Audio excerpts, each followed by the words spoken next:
Hello मित्रों, अब मैं आपको बताता हूँ कि अंग्रेजी में शिष्टाचार कैसे होता है।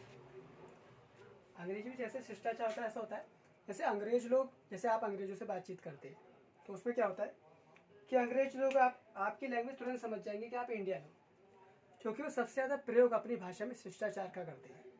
या शिष्टाचार में कुछ वर्ड्स ऐसे आते हैं जैसे please, thanks, welcome, kindly, allow me, after you, excuse me, pardon, that is all right और इट्स माई प्लेजर। इसमें क्या होता है, जैसे आप किसी को प्लीज कहते हैं तो प्लीज में क्या होता है, कृपया। हिंदी में प्लीज को कहते हैं कृपया।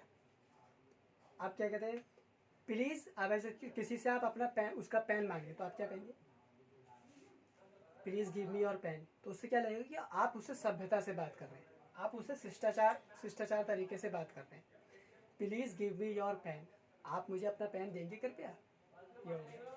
थैंक्स, थैंक्स के लिए आता है जैसे आप किसी को थैंक यू बोलते हैं, या जैसे आप कभी थैंक्स बोलते हैं किसी को किसी बात के लिए, तो उसमें क्या होता है कि थैंक्स।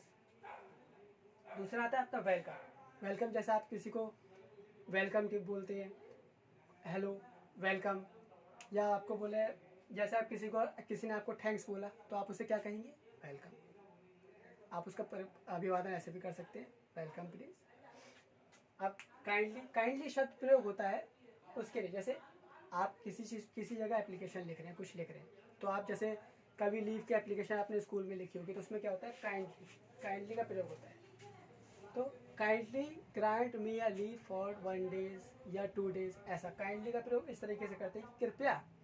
प्लीज का अर्थ भी कृपया ही है यहाँ पे, और काइंडली का शब्द भी फिर अर्थ भी कृपया ही है। तो उसमें क्या होता है, काइंडली कहीं और यूज होता है और प्लीज होता है कहीं और यूज। तो काइंडली में क्या आता है, please kindly grant me a leave for 1 days, आप उसके लिए काइंडली का प्रयोग करेंगे, कृपया मुझे 1 दिन की छुट्टी देने की कृपा करें आप। ठीक।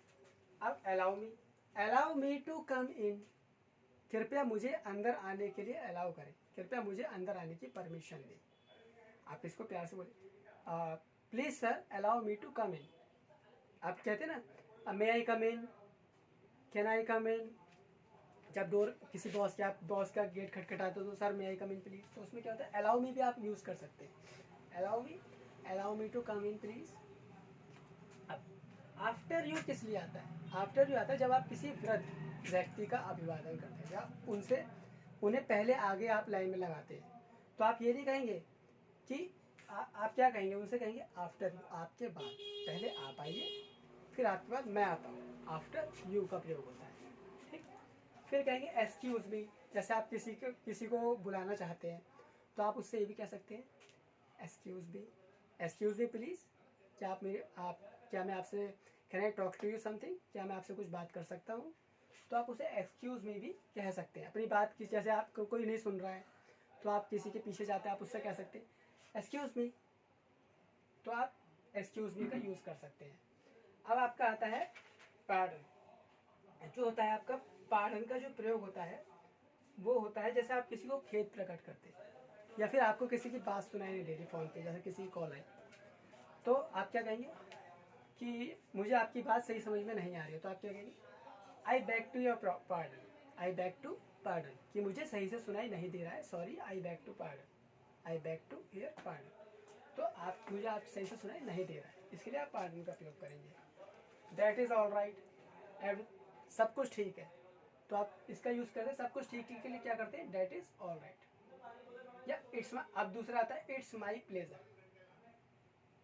इट्स माई प्लेजर के लिए आप यूज करते हैं कि आप किसी से कह रहे हैं कि हाँ मुझे खुशी हुई, या ये इट्स माई प्लेजर के लिए यूज़ किया जाता है, मुझे खुशी हुई या किसी चीज़ की बहुत ज़्यादा खुशी है उसके लिए यूज़ करते हैं इट्स माई प्लेजर।